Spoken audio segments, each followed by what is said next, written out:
What's going on, guys? It's your boy Ray, recording live from somewhere. I just wanted to chat with you on this Monday about, well, this is actually going to be a series of videos about individual members of the organization and kind of a year in review, not just the playoffs, the whole season, whole year, and kind of how I feel as of entering off season 2026. So, uh, we're going to save the best for last in Jokic for the end, but I'm gonna kind of try to avoid burying the lead as well by starting with the Cronkies. This is mostly my thoughts on Josh, but to some degree, a recognition that Josh and Stan are a partnership, a father and son team. Um, I, I'm not in the know enough to delineate between who's deciding what in that sense. So rating them together, ownership as a whole. And I gotta say, going into 2026 offseason, the Cronkies,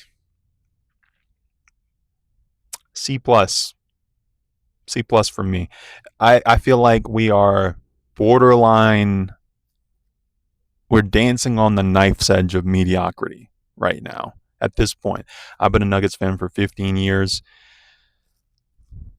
Something along those lines. I want to say 15 years. When Ty Lawson dunked on the Lakers, that's when I became a fan. But as far as the Cronkies go, I just feel like they are somewhat competent and they generally are willing to let the coaches coach and the players play, with some exceptions. And those exceptions start to stand out a little bit more, I think, over time. And they've become more emphasized by the fact that they they cut a lot of the corners.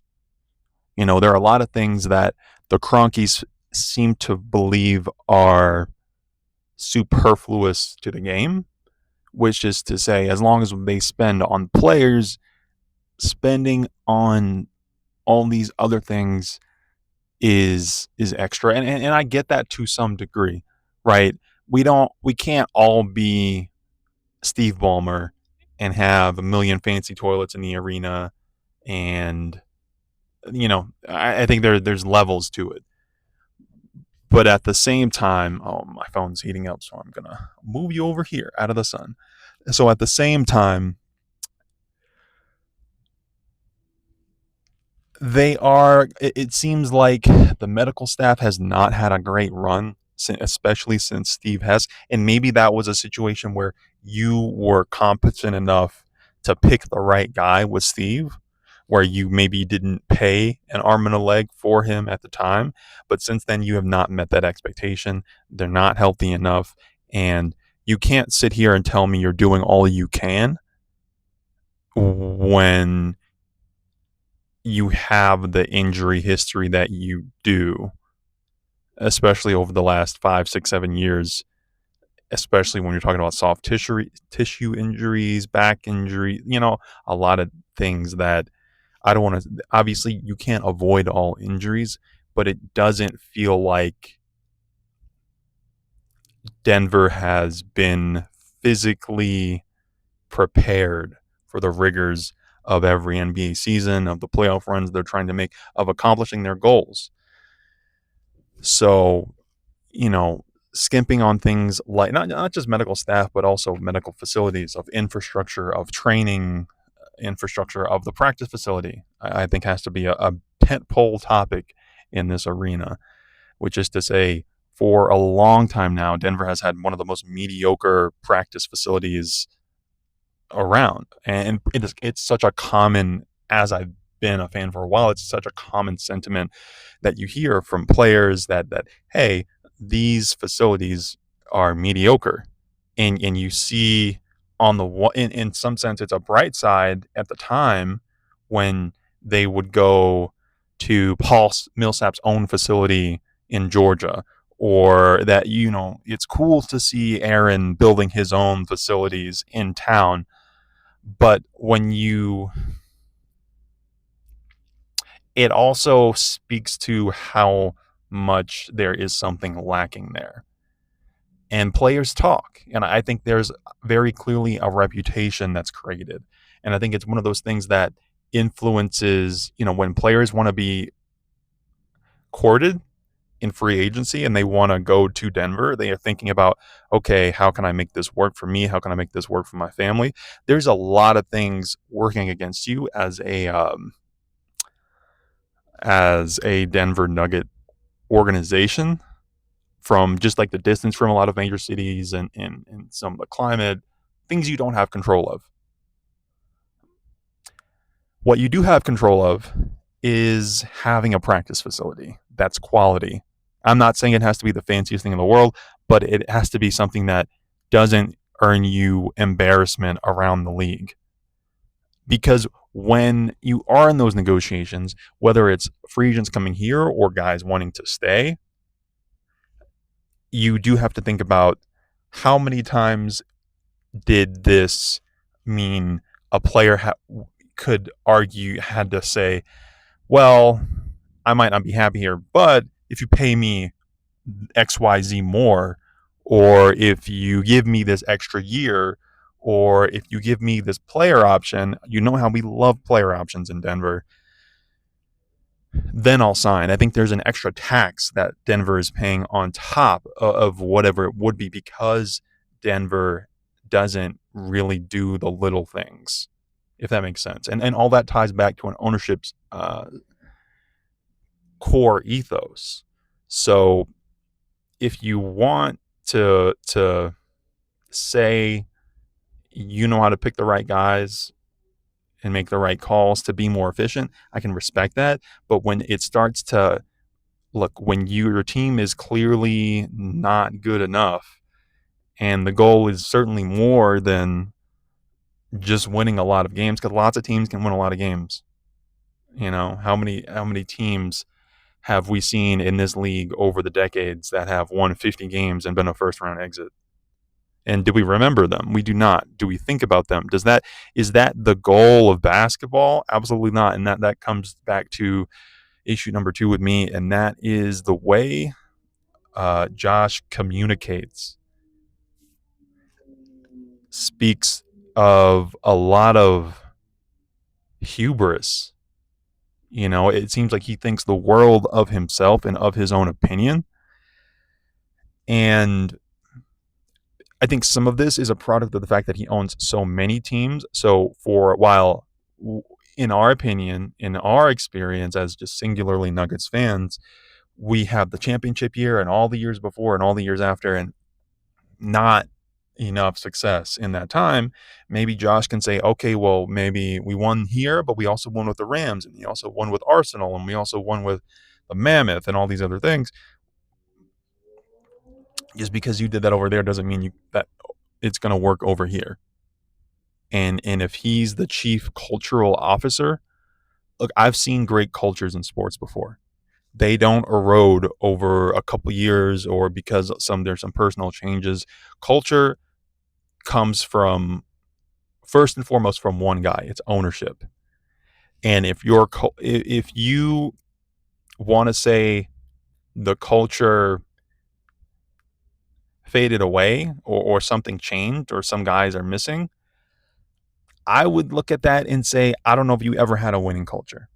Because if it's dependent entirely on having all the most talented guys and all those talented guys staying healthy and everything going your way, then you clearly lack the resiliency that comes with a strong culture. Because teams with a strong culture do actually have a next man up mentality, and they execute it not because it's this false bravado mantra of copium, but because they put in the work from a development perspective, from a scouting perspective, and they believe in that. They believe in the guys that they draft, and they invest in them, and they're committed to them being contributed members of the team, not just for, I think there's oftentimes a criticism of complaining about players' development, that is to say that the team or the coach doesn't owe that player minutes or owe that player a role or owe that player something. In a way, it's important to not think about it just in terms of the player. A player finding a role that's appropriate on the team that is functional for them, not only does it help them as a player, by optimizing a player's value, not only does it help you as a player, it helps the team. It helps the organization, even if you don't like that player, even if you think that player is more of a me guy than is appropriate. You aren't going to be able to trade guys if you just turn them into a negative asset. And that's how Denver feels to some degree. Is Denver repeatedly turns its players into negative assets, and that's again one of the downstream effects of a bad culture, of a bad development process, and that again, you can get new players, you can get new coaches, but the one thing that's never going to change is ownership. At least not on the timeline of fans' existence. So all that is to say, when I'm looking at Josh and to some extent Stan, I see a lot of hubris, a lot of mediocrity, if I'm being honest, in what they're willing to invest in. Because also, there's the excuse that, okay, this is a long process, that downtown, there's a whole redevelopment plan, and they want to do this as a part of a broader project. But there's no reason, if you know that that's the case, and this has been the case for over a decade, if you know that that's the case, then there's no reason you shouldn't have some short-term solution available, even if it's not down, even if you have to go a little bit outside of downtown. Not every player lives downtown, so there's no reason you can't have a facility somewhere that is of quality right now, even if it's just a lease. To me, it's just penny pinching. And I think to a lot of players, it's going to feel the same way. And that's going to impact their decision making. It's also going to impact how much they feel like you're invested in success as an organization. And it's going to impact your effectiveness when you talk about the development pipeline. So you can't look at me dead in the eye and say, well, I think I know best. And I think we know better. And I think we know how to pick the right people and save money. And it's not as being cheap. It's actually as being smart, while being a team that, frankly, has underperformed pretty massively when you consider the caliber of talent that they have. When you're talking about Nikola Jokic, a potential top 5-ish, 10, maybe. I think at least 10. That's why I think he's going to land at least 10, probably 5-ish, all-time player. And you have one championship, and your guys are going into their 30s. And you haven't even been to the finals more than once. So I think that's all something that reflects your priorities. So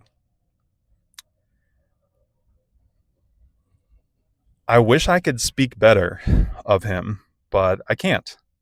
And that is scary to me as a fan, because again, it's not something that's going to change. So I will be back tomorrow with more on probably Ben Tenzer and John Wallace. Given that their role is somewhat split, I'm going to review them together as well. But yeah, check out, if you made it this far, check out our last Nuggets Wave conversation. I dropped it this afternoon on the Nuggets Wave channel. This will go up on my personal channel. But you'll find a more extended conversation about the end of the season there today. And tomorrow there will be a conversation about what we are doing going forward. I appreciate it, and I hope you'll have a great day. Drink lots of water, and I'll see you next time.